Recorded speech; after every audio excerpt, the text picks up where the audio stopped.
Good morning, good afternoon, and good evening, प्यारे बच्चों. In this lecture, we will be concentrating in some of the situations related to application of force and the motion produced in the body. The simplest thing I am saying, or indirectly if I say, we will be concentrating in some of the situations based on Newton's first law, Newton's second law, and Newton's third law of motion. We will be applying those laws to solve simple problems related to application of force and how the motion is produced and which all factor affects the motion, how the things are being affected. Okay, so for that I'll be taking help of this particular thing, free body diagram.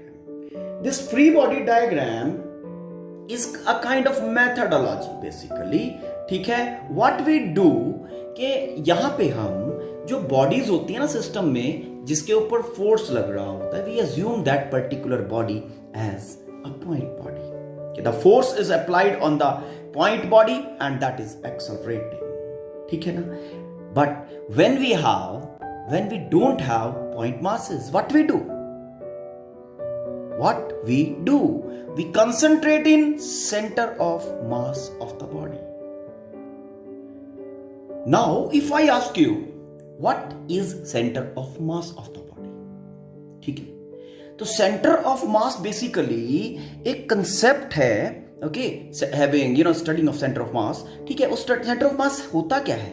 Center of mass is that point inside the body where whole of the mass of the body can assume to be concentrated.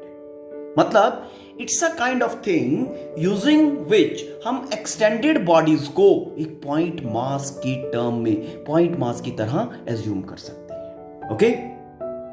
We consider the extended body as point mass by assuming that whole of the mass of the body is concentrated at center of mass. It's okay?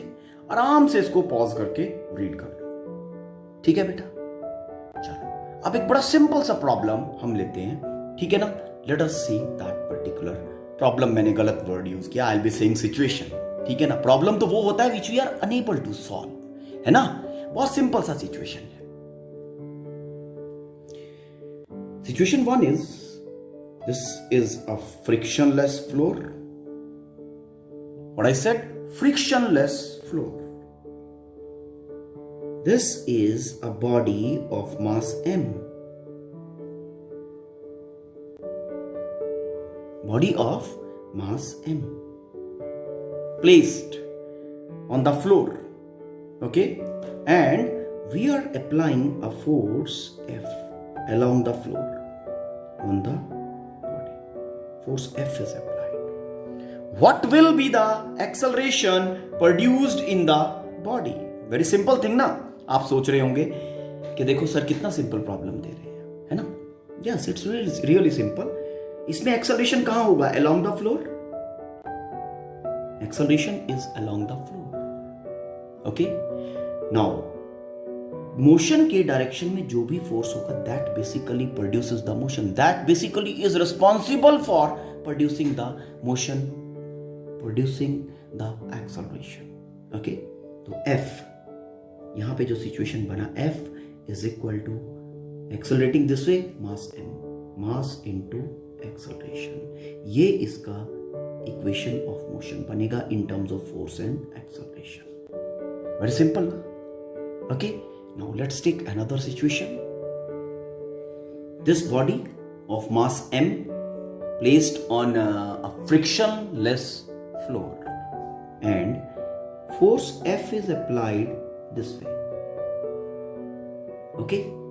And that has made the body accelerating along the floor like this with acceleration A. Okay? तो इसका आप force and acceleration की term में equation कैसे लिखोगे? Just now I told you this particular thing कि only that force, only that component of force produces acceleration which is in the direction of acceleration. ठीक है? ये देखो ध्यान से, फोर्स मैंने इसके सेंटर ऑफ मास पे लगाया, एक्सटेंडेड बॉडी थी, अब बॉडी के अंदर घुस के फोर्स थोड़ा लगाओगे, लेकिन एक्सटेंडेड बॉडी को मैंने पॉइंट मास अज्यूम किया है सेंटर पे, सेंटर ऑफ मास के ऊपर एनफोर्समेंट लग रहा है and centre of mass is accelerating. Now let the force is making an angle theta. Now force का कंपोनेंट अलोंग एक्सेलरेशन,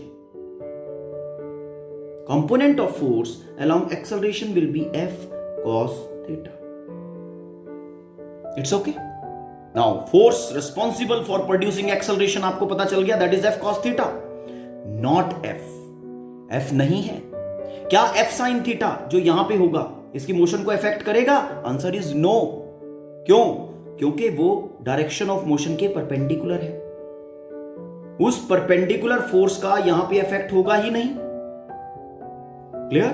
तो सिचुएशन यहां बन गया f cos of theta is equal to mass of the body multiplied by acceleration. So from here you can have value of acceleration as f cos of theta by m.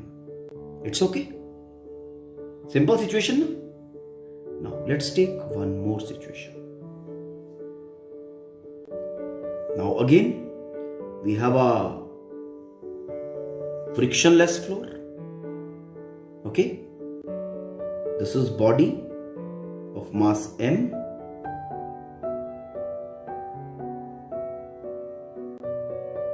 It's okay. Two forces are acting on this particular body. One is this way, F1. Another one is this way, F2.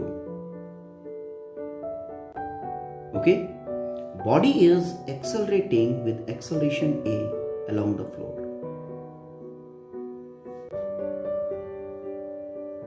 This force makes an angle theta with the direction of acceleration. अब इसका situation क्या बनेगा? देखो, ध्यान से देखना. This F1 क्या ये एक्सेलरेशन बनाएगा? Answer is no. तो F1 के correspondingly whatever component will be along acceleration, that is कितना होगा बेटा? This one will be F1 cos theta. It's okay. Centre of mass के ऊपर एक्टिंग है, तो जो एक्सेलरेशन को इफेक्ट कर रहे हैं वो कौन कौन से फोर्सेस हुए? F1 cos थीटा, ठीक है, एंड F2 जो फोर्स है वो एक्सेलरेशन को अपोज कर रही है ना. तो ये जो सिचुएशन बेसिकली बन गया, कुछ ऐसा बन गया. Forces which are affecting the acceleration, okay, they are F1 cos theta supporting the acceleration and F2 opposing the acceleration. It's okay. Now, अब जो concentration matter है, आपका जो बॉडी है वो एक्सेलरेट किधर कर रहा है? The body is accelerating this way along the floor. As the body is accelerating this way, तो दोनों फोर्सेस F1 cos theta और F2 दोनों में से किसका मैग्नीट्यूड शुड बी ग्रेटर? जल्दी से, आराम से, बड़ा सिंपल थॉट है, बड़ा सिंपल तरीके से सोचना है इसमें. ये देखो, because the body is accelerating this way, तो F1 cos theta has to be greater than F2. F1 cos theta has to be greater than F2 because A is in direction of F1 cos theta. जिस force के direction में acceleration है that will be bigger. Okay, तो acceleration किसने बनाया? क्या F1 cos theta ने बनाया या फिर F2 ने बनाया? नहीं, दोनों के कारण जो नेट फोर्स बन रहा है, टोटल फोर्स बन रहा है, दोनों में से बिगर कौन सा है? F1 cos theta.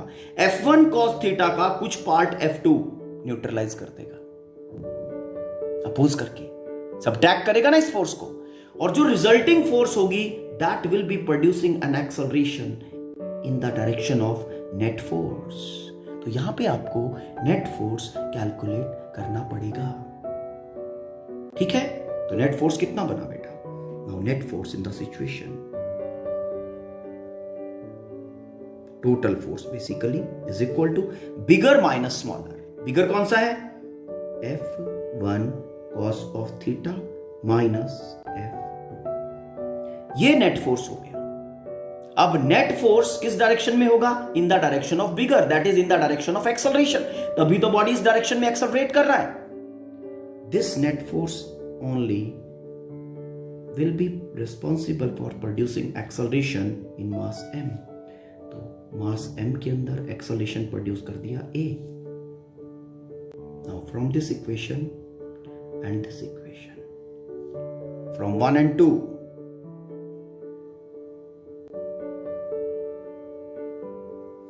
क्या बना? ma is equal to f1 cos theta minus f2।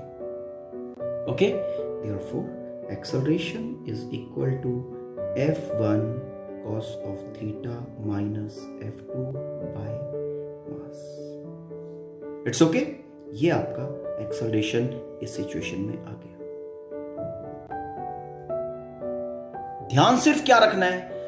which all forces or component of which all forces are in the direction of acceleration or in a direction opposite to acceleration। ठीक है, वही effect करेंगे, force हो या फिर उसका component हो, in the direction of acceleration और opposite to the direction of acceleration. Let's take one more situation. Now this is another situation. Mass m, frictionless floor, F1, F2, they are acting like this, okay, with horizontal, this is making an angle theta 1 and this is making an angle theta 2। body is accelerating this way along the floor, okay। तो इसका acceleration find करने के लिए हमें कहा जाता है कि find the acceleration of the body।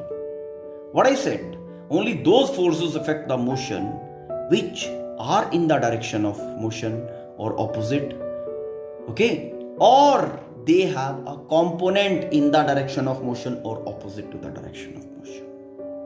ठीक है, देखो बेटा, now F1, क्या F1 फोर्स इफेक्ट करेगा? Answer is no. ये लो, F1 theta 1, तो that will be F1 cos theta 1। Sine component of F1 will not be affecting the motion. Why? Because that is perpendicular to motion। F2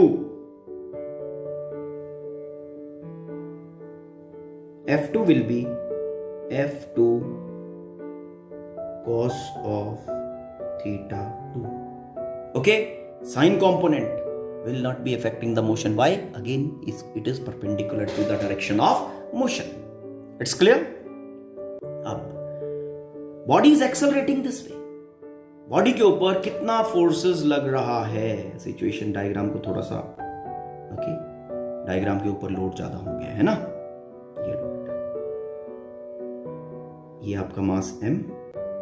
अब ये ना कहना कि sir इसका रंग बदल गया क्या? ये लो, बॉडी चेंज नहीं हुई है, सेम बॉडी है, ठीक। तो दिस इज, ध्यान देंगे, F1 cos थीटा 1, ठीक है, और अपोज जो कर रहे हैं force, that is F2 cos theta 2। ठीक है, the body is accelerating in the influence of these forces in this direction along the floor. अब वही बात आ जाती है, ओके, कि जिस डायरेक्शन में बॉडी एक्सेलरेट कर रहा है, that force will be bigger. Okay, तो F1 cos theta 1, F1 cos theta 1 has to be greater than F2 cos theta 2। Why? Because acceleration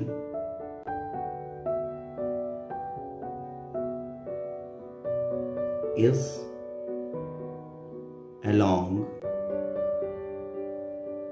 F1 cos theta 1. It's okay? Now, this F1 cos theta 1 will be greater than F2 cos theta 2.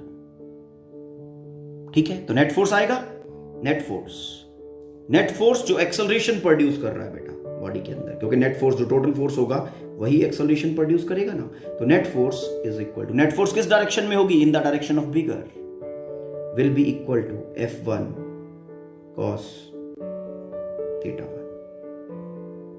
theta 1 minus F2 cos theta 2. It's okay. यही net force है जो body में acceleration बनाएगा, जो मास m के अंदर acceleration a बना रहा है. तो net force is equal to mass of the body multiplied by acceleration. It's okay. तो from this equation number 1, from equation number 2, ठीक है, क्या बनेगा, मास into acceleration is equal to F1 cos theta 1 minus F2 cos theta 2. तो यहां से आपके पास acceleration आ जाएगा. Acceleration is equal to F1 cos theta 1 minus F2 cos theta 2 divide by mass. It's okay. ठीक है, समझ में आया? Hope the situation is clear, है ना? तो इसी तरह से ये सिंपल स्टेप्स में करते हुए ओके आप लोग कॉम्प्लेक्स प्रॉब्लम्स करना सीख जाओगे. ठीक है, चलो अब फ्लैट फ्लोर के ऊपर बहुत बात कर ले. ठीक है, अभी कॉम्प्लेक्स प्रॉब्लम्स लेंगे, अभी तो मैं सिंगल बॉडी की बात कर रहा हूं. अभी इंक्लाइंड फ्लोर पे चलते हैं. ठीक है, inclined plane. This is an inclined plane with inclination theta. It's okay. Now, a body of mass m is placed. Body of mass m is placed. Now, कैसा होगा ये? This body will accelerate downward. ठीक है, ये body downward accelerate कर रही है. Smooth inclined plane मतलब no friction is involve. Body is accelerating downward अपने आप, अपने वेट के इन्फ्लुएंस में. इसका इक्वेशन ऑफ मोशन लिखो, आराम से इसको पॉज करो एंड थिंक ऑफ. देखो कैसे होगा. अगर हम बात करें weight of this body, weight of this body will be vertically down.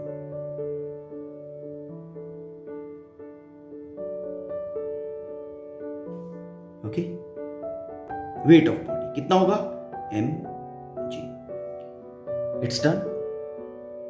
Now ध्यान देंगे, मैं यहां पे ये perpendicular to the inclined plane draw कर रहा हूं. ये एंगल बताओ मुझे कितना होगा. What will be the value of this angle? आराम से सोच के. This value will be equal to this. ये वाला जो एंगल होगा इक्वल टू थीटा होगा. तो this angle is theta. Now आराम से करके देखना ज्योमेट्री. अगर नहीं समझ में आएगा तो मुझे बताना, then I will explain. Theta, if this is mg is making angle theta with this axis, with this line. So this component will be mg cos theta. Component of weight, cos component of weight. It's okay. Another component of weight will be along the plane downward. Something like this. Okay? This component of weight will be equal to mg sine of theta. Body is accelerating along the plane downward. और कोई force नहीं लग रहा है. No other force is acting other than weight. तो इसका मतलब ये बॉडी वेट के कंपोनेंट के इन्फ्लुएंस में ही डाउन साइड आ रही है. इस सेंटर ऑफ मास के ऊपर अलोंग द प्लेन डाउनवर्ड एक ही फोर्स लग रहा है, which is mg sin theta, and that force only is producing acceleration in this mass m. Okay, ये कंपोनेंट तो मोशन के परपेंडिकुलर है, तो this will not be affecting. तो यहां पे जो इक्वेशन ऑफ मोशन बनेगा that will be M G sine of theta, force ये एफ बन गया, is equal to mass M, acceleration, okay, force is equal to mass into acceleration, force producing acceleration is M G sine theta. It's okay, ठीक है। तो equation में apply किया ये, force is equal to mass in Newton second law of motion, that is acceleration का value हमें मिल रहा है, that is M G sine of theta by M. मतलब जो एक्सेलरेशन होगी that will be equal to G sine of theta. It's okay, acceleration will be equal to G sine theta, A is equal to G sine of theta. It's clear? Now let's take one more situation. The situation is a smooth floor. Now I'll be taking two bodies connected with each other. आपके book में उसको explain किया गया होगा, okay, connected motion के under. Fine, देखो how this is one body, okay, एक रस्सी से स्ट्रिंग से बंधा हुआ है, body 2, as many bodies you can have, no problem. अभी सिंपल लेते हैं, complex problems will be taking after. Okay, now force F is applied on this particular body, something like this. Okay, this body is accelerating this way, इस direction में accelerate कर रहा है। This is having mass m1, this is having mass m2. दोनों का acceleration निकालना है, okay. और देखो एक चीज और होती है, एक टर्म होती है टेंशन। कोई भी रस्सी जब खींचता है, कोई भी स्ट्रिंग जब पुल होता है, ठीक है ना, कोई भी स्ट्रिंग जब पुल होता है, सपोज ये एक इतना पीस लिया आपने रस्सी का, okay, you are applying force F this way, दोनों हाथों में पकड़ के you are pulling it like this, है कि नहीं? तो क्या होगा, in response to the applied force, यहां पे इसके अंदर एक पुल, खिंचाव महसूस होगा। दैट खिंचाव, that pull is called as tension. क्या कहते हैं? टेंशन।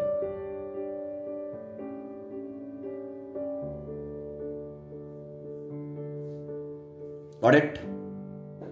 आप फोर्स प्रोड्यूस करते, ये फोर्स अप्लाइड जो है इसको बढ़ाते जाओ, बढ़ाते जाओ, बढ़ाते जाओ, टेंशन बढ़ता चला जाएगा। Okay, a time will come when this force applied will be able to produce that much tension कि दिस स्ट्रिंग विल ब्रेक। ये जो स्ट्रिंग है, ये जो रस्सी है, ये टूट जाएगा। ठीक है, समझ में आया? तो अगर ध्यान से आपने पिछली लाइन सुनी हो तो what I said, keep increasing this force. This force will be increasing this tension. ये फोर्स जो अप्लाइड है ना, ये स्ट्रिंग के अंदर टेंशन को इंक्रीज करता चला जाएगा। समझ में आया? टेंशन को इंक्रीज करता चला जाएगा। ओके, आपने फोर्स और बढ़ा दिया, टेंशन और बढ़ जाएगी, फोर्स और बढ़ा दिया, टेंशन और बढ़ जाएगी। एक टाइम आएगा, आपने फोर्स बढ़ाया तो टेंशन इतना हो जाएगा कि वो टेंशन इस रस्सी को तोड़ देगा। Tension will be able to break the string. तो अभी तक आप क्या सोचते थे कि जो फोर्स आप अप्लाई करते हो दैट ब्रेक्स द स्ट्रिंग, वो रस्सी को तोड़ती है। No, that thought is wrong. Basically what you are doing, you are producing an acceleration, you are producing a reaction. This force is your action, a reaction, that is tension, is produced in the string. Okay, this tension, this reaction produced in the string is called as tension. Okay, string के configuration को ये tension जो है effect करती है। मतलब यही tension जो है यही ब्रेक करेगी। Mean the string is not disrupted, not broken by you, the string is broken by its own tension. It's okay, ठीक है। तो यहां पे जो मैं बताने की कोशिश कर रहा था, बस आपको यही बताना चाह रहा था कि व्हेनेवर जब भी फोर्स एक्ट करेगा, as much force will be acting, तो उसी पॉइंट के ऊपर उतना टेंशन, ठीक है। और जितना टेंशन एक एंड पे बनता है, एक और सिचुएशन देख लो, आपको क्लियर हो जाएगा। ये सपोज करो एक वॉल है, वॉल के साथ एक रस्सी बंधा हुआ है, ठीक है। वॉल के साथ रस्सी बंधा हुआ है, आपने फोर्स लगाया एफ। इस एफ के रिस्पॉन्स में स्ट्रिंग में बना टेंशन यहां पे, ये टेंशन, क्योंकि यहां पे मूवमेंट नहीं है, ये लो, कैंसलिंग टेंशन यहां पे प्रोड्यूस करेगा, ठीक है। जब तक ये टेंशंस एक दूसरे को कैंसिल करती रहेंगी, तब तक ये स्ट्रिंग ब्रेक नहीं होगा, तब तक ये स्ट्रिंग ब्रेक नहीं होगा, जितना मर्जी फोर्स लगा लेना। हल्का सा इंबैलेंस आएगा दोनों टेंशंस में, तभी ये स्ट्रिंग ब्रेक होगा। क्लियर है? तो cancelling tension is produced by the string at the other end. Okay, तो चलो now move to situation. Force applied, तो let's take this force to the centre. ये सेंटर पे आ गया force, making an angle theta with horizontal. तो component of this force will be F cos theta, F cos theta. Okay, m1 mass को pull कर रहा है, ठीक है। इसके रिस्पॉन्स में यहां पे जो ये स्ट्रिंग है, इस स्ट्रिंग में टेंशन T अपीयर होगा, टेंशन T। इस टेंशन T, क्योंकि ये स्ट्रिंग सिंगल पीस स्ट्रिंग है, ठीक है, तो यहां पे इस पीस में टेंशन T आया, तो जो यहां पे कनेक्टेड पीस है, कैंसिलिंग टेंशन उसके अंदर प्रोड्यूस होगा या नहीं होगा? होगा, क्योंकि स्ट्रिंग टूटा नहीं है। String is not broken, it's not ruptured, correct? तो ये सेंटर ऑफ मास के ऊपर लगेगा। अब देखना, जब अब सिचुएशन को स्टडी करवाता हूं, ठीक ना, सबसे पहले बॉडी 1 की बात करते हैं, फिर बॉडी 2 की बात करेंगे, ठीक? ओके, फॉर बॉडी 1,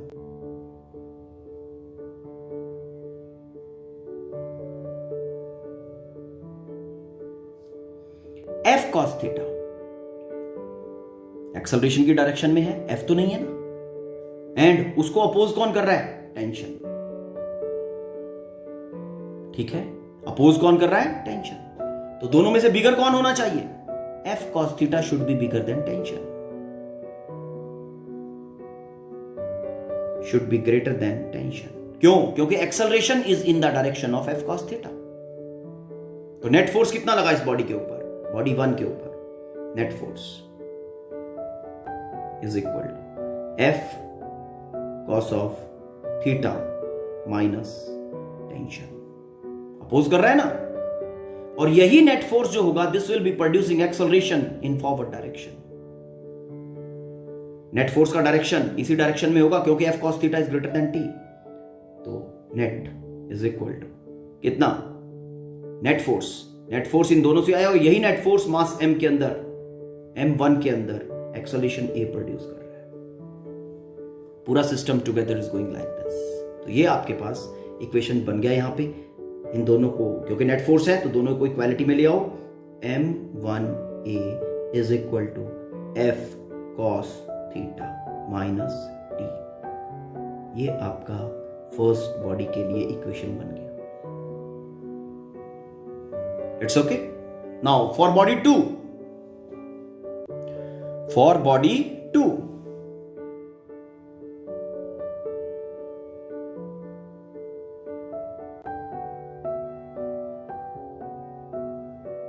बॉडी 2 के लिए क्या सिचुएशन है, क्या सिनेरियो है? बॉडी 2 के सेंटर ऑफ मास के ऊपर सिर्फ एक फोर्स लग रहा है, दैट इज टेंशन। तो फिर बॉडी 2 क्यों मूव कर रही है? भाई एक ही फोर्स लग रहा है, तो इसी के कारण मूव कर रही होगी। This tension must be pulling this body, this mass m2। Okay, तो टेंशन T एक्सेलरेशन के ही डायरेक्शन में है। अगर ये एक्सेलरेशन ए से जा रहा तो ये भी एक्सेलरेशन ए से जाएगा, क्योंकि दोनों कनेक्टेड सिस्टम है। ओके, तो T tension is the force, tension is the force. तो T is equal to mass m2 के अंदर एक्सेलरेशन a प्रोड्यूस किया। तो ये तुम्हारा इक्वेशन ऑफ मोशन बन गया किसके लिए? बॉडी 2 के लिए। तो solving these both equation simultaneously you can have value of acceleration and tension. Hope you are able to understand. Let's take one more situation. In this situation, we have frictionless floor, masses m1, m2, m3 placed like this, and they are connected using strings. रस्सी से बंधे हुए हैं, something like this. एक piece छोटा है, another piece is bigger. अब ध्यान देने की बात है, पीस का जो लेंथ है that doesn't affect the tension. वही सेम नॉर्म से उसके अंदर टेंशन जैसा बताया है वैसे ही टेंशन बनेगा। Now let force F is pulling this particular body, force F is pulling this system all, ठीक है, and this complete system is accelerating with acceleration A this way. It's okay. Now force F जब उसको पुल करेगा तो क्या होगा? इस string के पीस के अंदर, इस पीस के अंदर, ठीक है बेटा, इस पीस के अंदर क्या होगा? टेंशन प्रोड्यूस होगा। ओके, ये पीस अदर एंड को, ठीक है ना, पुल करेगा तो कैंसलिंग टेंशन अदर एंड पे, सेम स्ट्रिंग के दूसरे एंड के ऊपर कैंसलिंग टेंशन प्रोड्यूस होगा। फाइन। आप ये बॉडी इस पीस को पुल कर रही है, इस पीस के अंदर टेंशन आएगा, इसको T1 कर देते हैं, ठीक है। यहां पे टेंशन होगा, T1 से डिफरेंट होगा लेकिन दोनों एंड्स पे सेम कैंसलिंग होगा, T2, और ये कैंसलिंग टेंशन प्रोड्यूस करेगा पीस अपने अंदर, ठीक है, and that will B T2। It's okay बेटा। तो अब अगर हम इसकी सिचुएशन को एनालाइज करें, देखो ध्यान से, बॉडी 1 की बात करते हैं पहले। Body 1, it's okay. 1 के ऊपर कितना फोर्सेस लग रहा है? F force is acting this way, T1 is acting, tension 1 यहां पे अब बैकवर्ड एक्ट कर रहा है। Body is accelerating this way, mass m1 is accelerating this way in the direction of force. तो दोनों में से कौन सा फोर्स बिगर होगा? मास। सबसे पहली बात, बॉडी 1 के ऊपर कितने फोर्सेस लग रहे हैं? One is F and another one is T1 जो ऑपोजिट डायरेक्शन में है। अब चेक करो एक्सेलरेशन किधर है? Acceleration is in the direction of F, therefore F has to be greater than T1. F has to be greater than T1. तो net force जो होगा वो किस डायरेक्शन में होगा? In the direction of acceleration. How much? Net force is equal to F minus T1। ये net force है m1 के अंदर एक्सेलरेशन प्रोड्यूस करेगा इन the direction of bigger force is F। तो नेट फोर्स का जो डायरेक्शन होगा that will be the direction of acceleration. Mass m1 में एक्सेलरेशन A प्रोड्यूस किया, तो दोनों से इक्वालिटी जनरेट करके हमने क्या किया वो देखो, m1A is equal to F minus T1, F minus T1। ये तुम्हारा इक्वेशन नंबर 1 हो गया। It's okay. Now for body 2। Body 2 के ऊपर चेक करो कितने फोर्सेस लग रहे हैं। बॉडी 2 के ऊपर जो फोर्सेस एक्ट कर रहा है, T1 is in the direction of acceleration, T2 is in the direction opposite to acceleration. तो which one has to be bigger? T1 has to be bigger than T2। Body 2,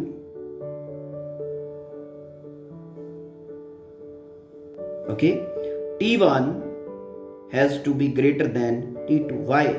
Because T1 is in the direction of acceleration.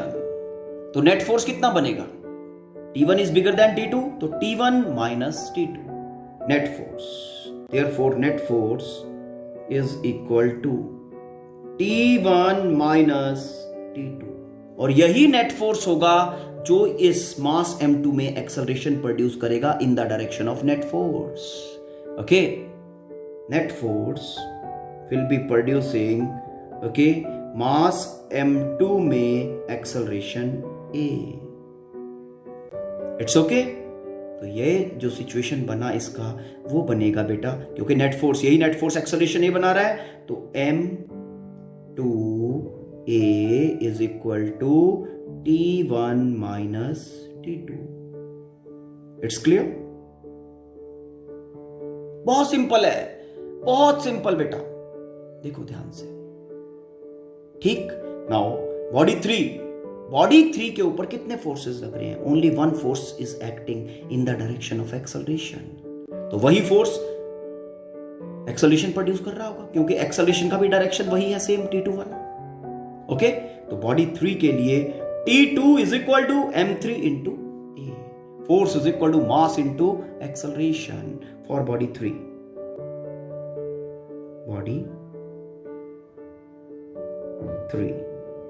Body 3 में क्या बनेगा? T2 is equal to m3a। Okay, ये उसका equation of motion बन गया। Hope the things are clear. Let's take one more situation. ठीक है, इसमें हम कनेक्टेड मोशन का एक और केस लेते हैं। कनेक्टेड मोशन में पुली वाला प्रॉब्लम आता है। दिस इज द पुली, आप लोगों ने देखा होगा पुली, सो मैनी। ठीक है, बचपन में तो हम लोग, जो गांव में वेल होता था, कुआं, ठीक है ना, जिसमें से पानी खींचते थे, वहां पे पुली का बहुत बढ़िया एग्जांपल मिलता था। ठीक है, this is a massless frictionless pulley. Massless frictionless. जब भी पुली वाला सिचुएशन सॉल्व होगा तो ये अजम्पशन उसके ऊपर रहेगा, pulley is massless and frictionless. Clear? तो अब हो क्या रहा है, यहां से एक रस्सी लटक रही है, string is hanging, another is hanging, another end of the same string is hanging this side. Okay, this is mass m1 attached to it, mass m1. Okay, and mass m2 is attached something like this. Okay, mass m2 is attached like this. अब दो situations इसके अंदर लेके चलता हूं ताकि आप लोगों को, ठीक है, पुली इज फिक्स, पुली जो है वो फिक्स है, पुली इज फिक्स। ये जो पुली है ये फिक्स है, मोबाइल नहीं है, फिक्स। इस सिचुएशन में क्या होगा? How the forces will be acting in the system. देखो यहां पे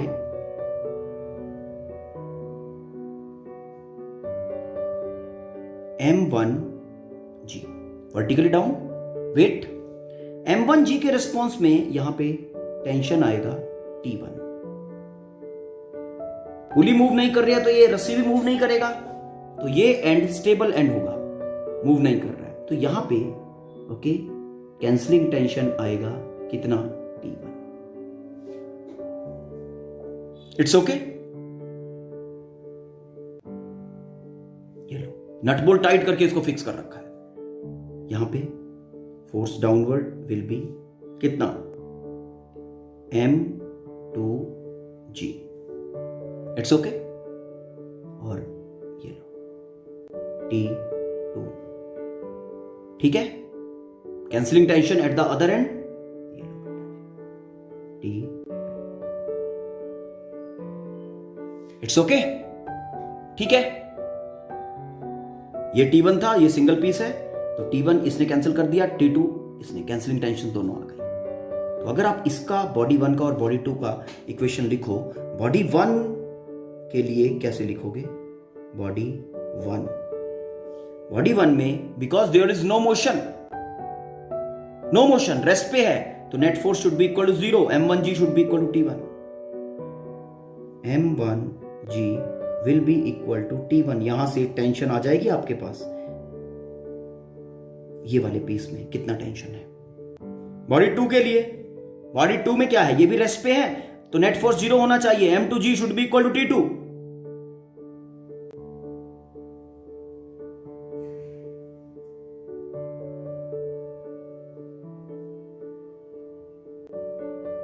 equal to T2। It's clear? अगर आप जो भी नट बोल्ट आपने यहां पे टाइट करके इसको फिक्स किया हुआ था उसको रिलैक्स कर दो. Now you are aligning the pulley to rotate. क्या होगा? जो मास दोनों में से ज्यादा होगा वो डाउनवर्ड जाएगा और अदर अपवर्ड जाएगा. समझ में आया? एंड जब ये सिस्टम मूव करने लगेगा तब ये T1 और T2 एक दूसरे को बैलेंस कर देंगे.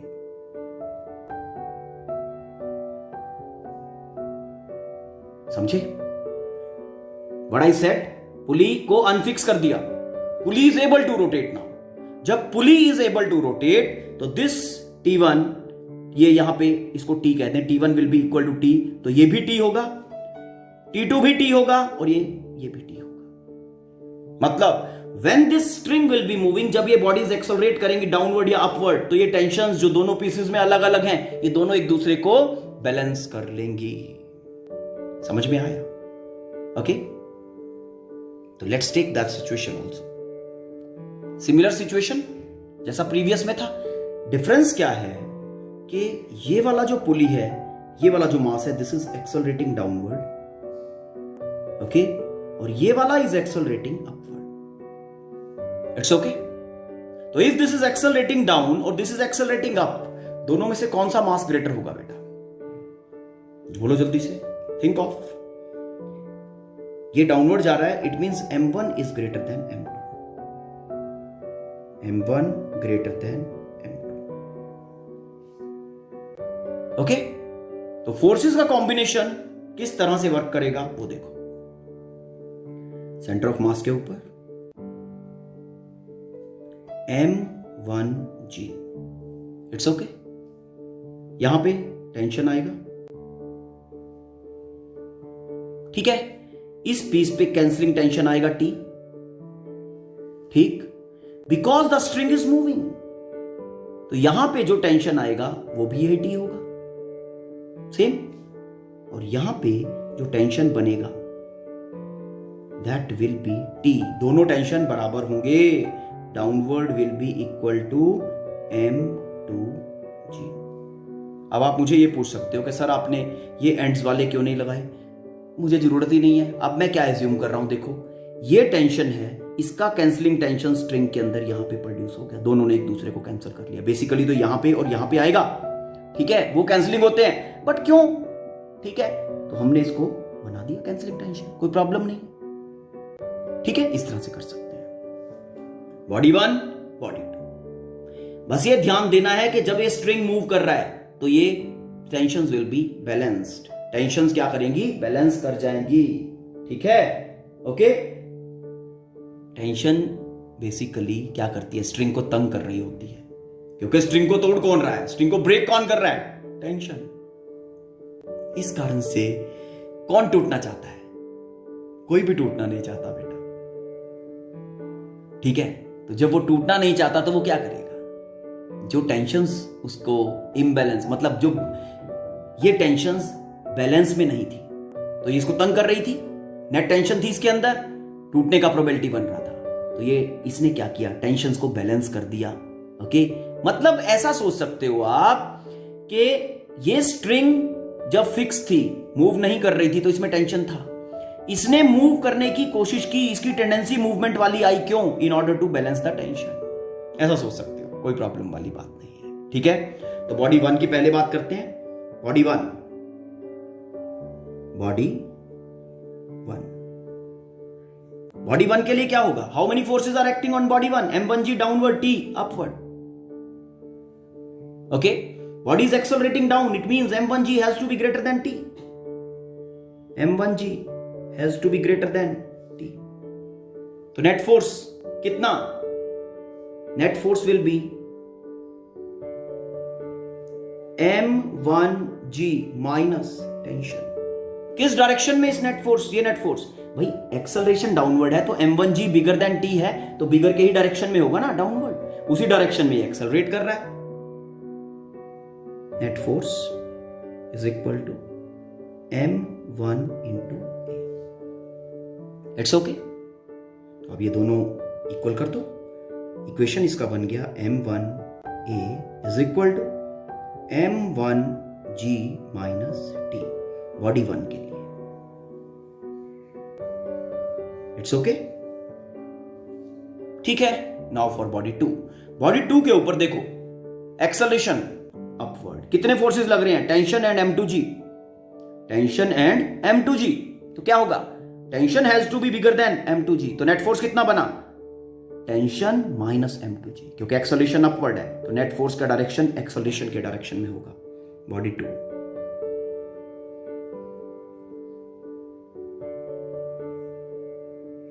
ठीक है, तो tension has to be greater than m2g।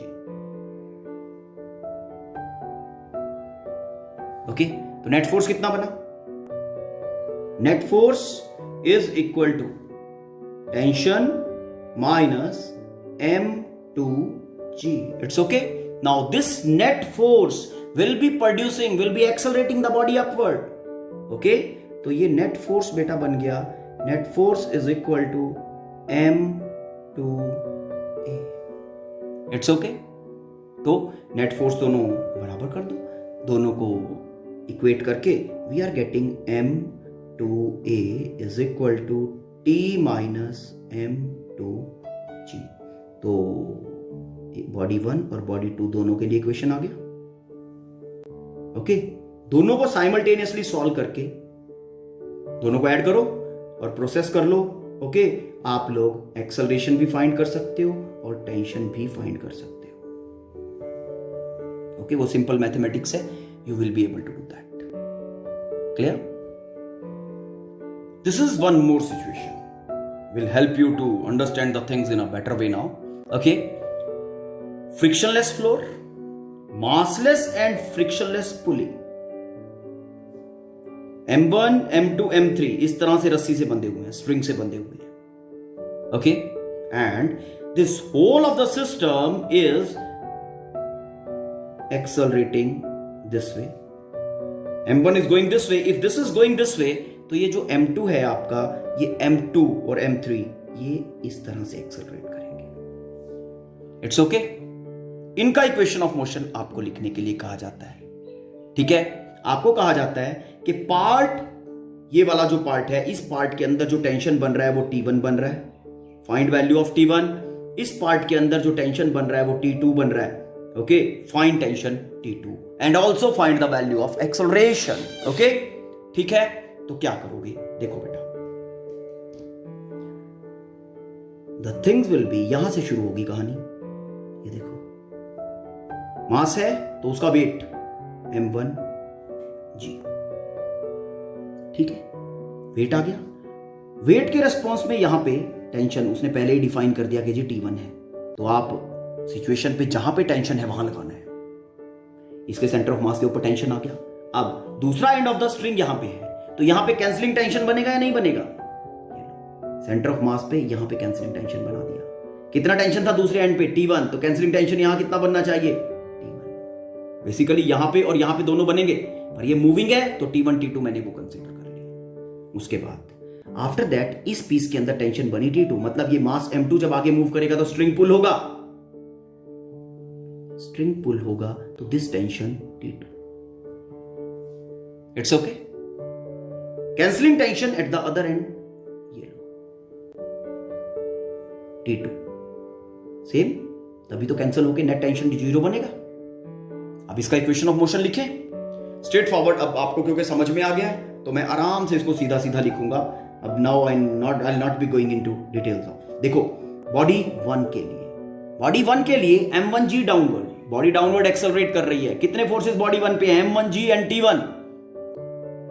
Net force m1g minus T1, m1g मैंने फर्स्ट लिखा, m1g has to be bigger than T1 क्योंकि एक्सेलरेशन इसी डायरेक्शन में है, तो नेट फोर्स बना m1g minus T1 in the direction of acceleration. Body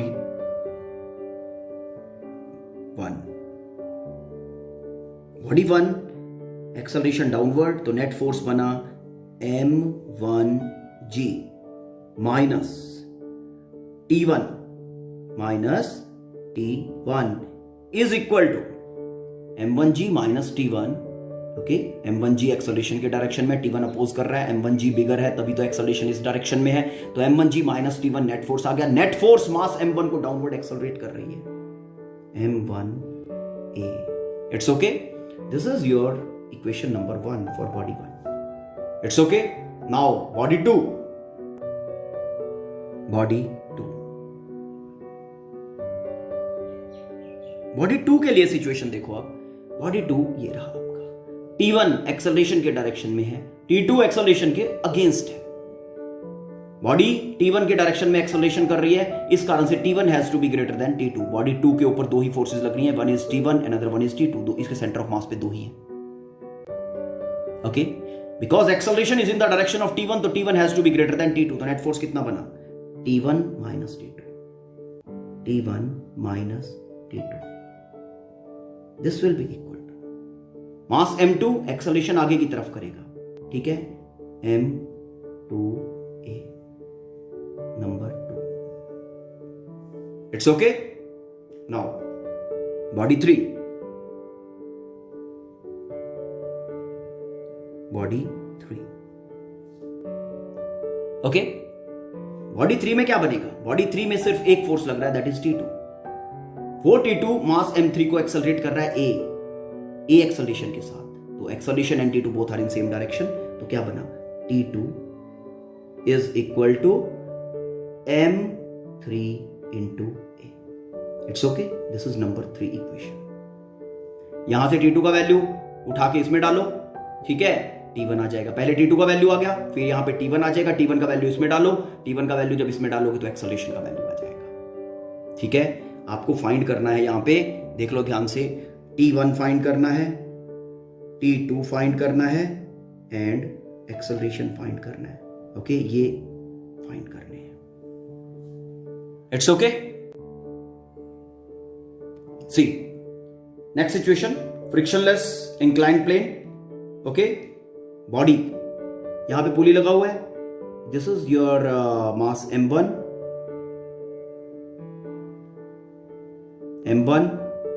This is mass M2. This is mass M3. तीनों masses string से connected हैं. String is passing over a frictionless pulley. It's okay बेटा, यहां पे आपका पुली है.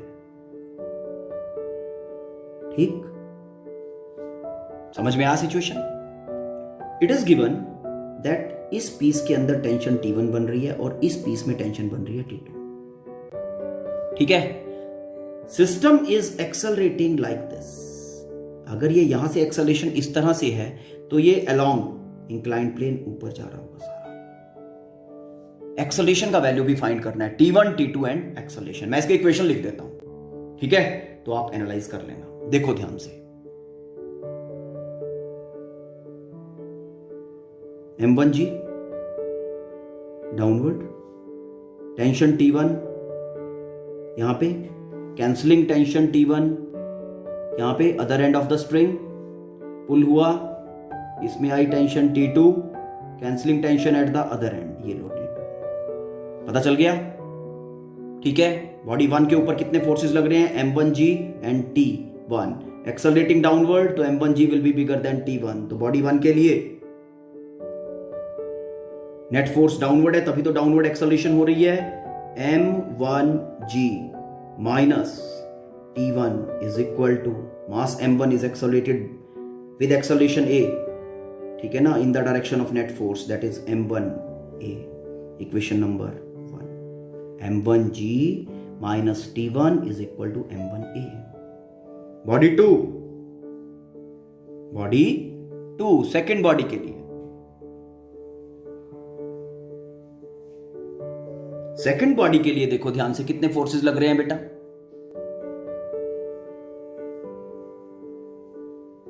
यहां पे जो वेट होगा वो भी तो रोल प्ले करेगा, है ना? वेट को हम भूल गए लगाना. चलो लेट्स अप्लाई. देखो, इसका वेट वर्टिकली डाउन होगा. M2G. It's okay. ठीक है, ये M3G. This angle theta. If this angle is theta, ध्यान देना, ये वाला कंपोनेंट यहां बनेगा. ये यहां पे, तो ये वाला एंगल थीटा होगा, थीटा, एंड ये वाला एंगल थीटा होगा। तो ये कंपोनेंट m2g का ये वाला कंपोनेंट कितना बना, m2g cos थीटा, और m2g sin थीटा कहां आएगा, यहां पे m2g sin of theta downward. ठीक है, सिमिलरली m3g का कंपोनेंट एक यहां पे बनेगा, that will B m3g cos of theta, और ये वाला कंपोनेंट यहां पे डाउन साइड आएगा m3g sin ऑफ थीटा। ठीक है बेटा, ओके। अब सिचुएशन में थोड़ा सा ध्यान से देखना पड़ेगा आपको।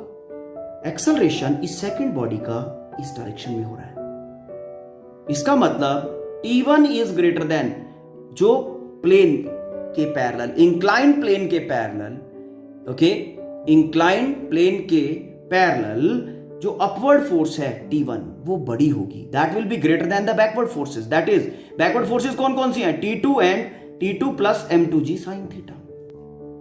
ओके, तो बॉडी 2 के लिए जो सिचुएशन बनेगा वो देखो, upward force along the plane upward is T1, acceleration upward के डायरेक्शन में है तो T1 will B bigger, T1 minus total backward force कितना है, T2 plus m2g sin theta, T2 plus m2g sin of theta, ये आपका net force बन गया।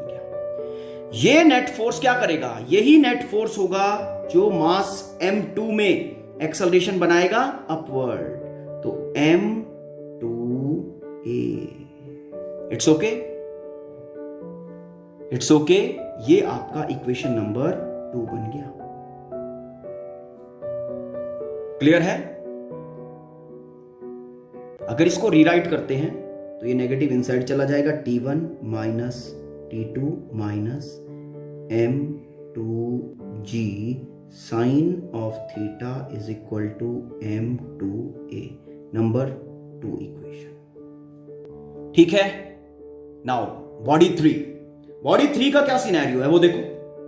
बॉडी 3 का सिनेरियो जो है दैट इज, देखो ये रहा बॉडी 3, T2 इसको इंक्लाइंड प्लेन के अलोंग अपवर्ड लेके जा रहा है और m3g साइन थीटा उसको डाउनवर्ड, ठीक है ना, उसको एक्सेलरेशन को अपोज कर रहा है, अगेंस्ट है एक्सेलरेशन के। एक्सेलरेशन इज अपवर्ड, इसका मतलब T2 is greater than m3g sine of theta. ठीक है, तो नेट फोर्स कितना बना, 2 minus m3g sine theta. It's okay, तो बॉडी 4, बॉडी 3, बॉडी 3 कितना बनेगा, T2 minus m3g sine theta, net force T2 minus m3g sine of theta. It's okay, ये net force m3 को एक्सेलरेट कर रहा है अलोंग द प्लेन, यही तो net force along the plane upward है और अलोंग द प्लेन ही अपवर्ड एक्सेलरेशन है। तो ये आपका इक्वेशन नंबर 3 बन गया। ठीक है, यहां से आप T1, T2 एंड एक्सेलरेशन निकाल सकते हो। T1, T2 and acceleration can be calculated. It's okay, मेरे ख्याल से things are getting clear. Okay, I am giving you one situation, वो आपको सॉल्व करना है अपने आप। ठीक है, सी बेटा, ये एक इंक्लाइंड प्लेन का सिचुएशन है, दोनों प्लेन इंक्लाइंड है, mass m1 and m2 are placed like this is pulley, massless and frictionless, string के अंदर टेंशन बन रहा है T and this system is accelerating like this. Clear है? This angle θ1, this angle θ2. What you have to do? You have to find value of acceleration and find the value of tension. दोनों equations लिखना और equations के बाद acceleration and tension का value you should be able to calculate. Okay, if you are unable to solve this particular situation, okay, then watch this video again. It means you have not understood what you should understand. जहां पे आपका concentration होना चाहिए था, it means वहां पे आपका concentration नहीं था. Okay? And if you are able to solve this situation, then it's fine. It means, okay, जो लेक्चर को, इस पर्टिकुलर लेक्चर को जो पर्पस सॉल्व करना था, that is done. Okay? So hope you all will be concentrating and you will be able to resolve this particular issue. And if there is any kind of confusion, let me know about. Thank you. Have a nice day.